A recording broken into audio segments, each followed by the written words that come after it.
עכשיו, זגורי מקלקל את זה פנימה!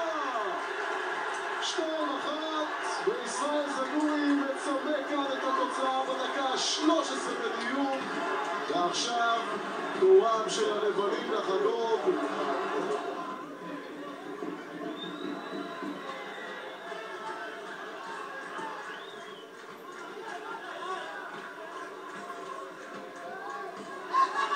איפה של כדור, שוב זגורי, ראינו כבר מה קרה פעם אחת כשזגורי הגיע מהפינה הזו, הפעם הוא מכניס פנימה, וזה השוויון! אקסברט כובש שער שוויון מהפועל פתח תקווה, חוגגת 2-2 בדקה ה-17, וזה האיש שהדיח את מכבי תל אביב מהגביע, וזה האיש שגם מוחק יתרון 2-0 של מכבי פתח תקווה על הפועל בדרבי.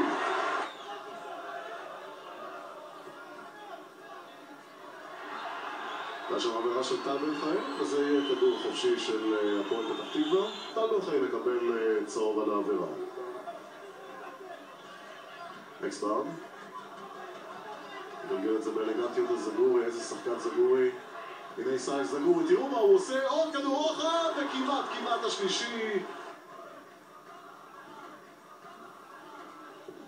אנחנו נכנסים אל תוך הדקה 40. לוזון מקבל את זה עכשיו, לוזון יכול לבעוט! איזו החמצה של יניב לוזון מול השער של מן שהוא בועט לחוץ. זה מצב מעניין, עומר גולן, כדור טוב של עומר גולן, איזו טעות של הפועל פתח תקווה, והנפילה הזו של טל בן חיים שווה כרטיס צהוב, אבל חכמון לא שולף. טל בן חיים פשוט זורק את עצמו והוא כבר ראה כרטיס צהוב, ואלי חכמון מתחשבן כאן בצורה מאוד מאוד לא ברורה, מכיוון שההתחזות הזו שווה צהוב.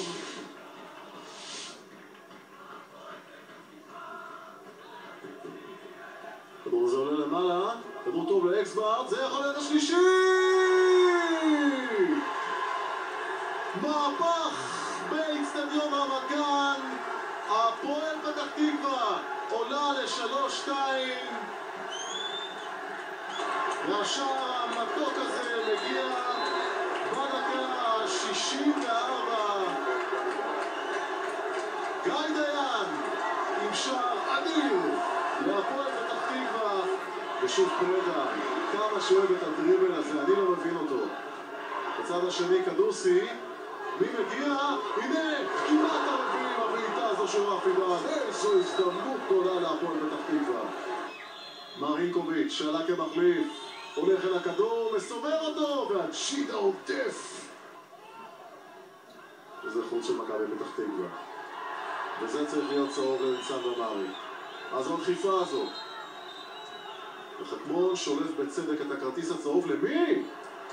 למי שולף חכמון את הכרטיס הצהוב? לגיא דיין?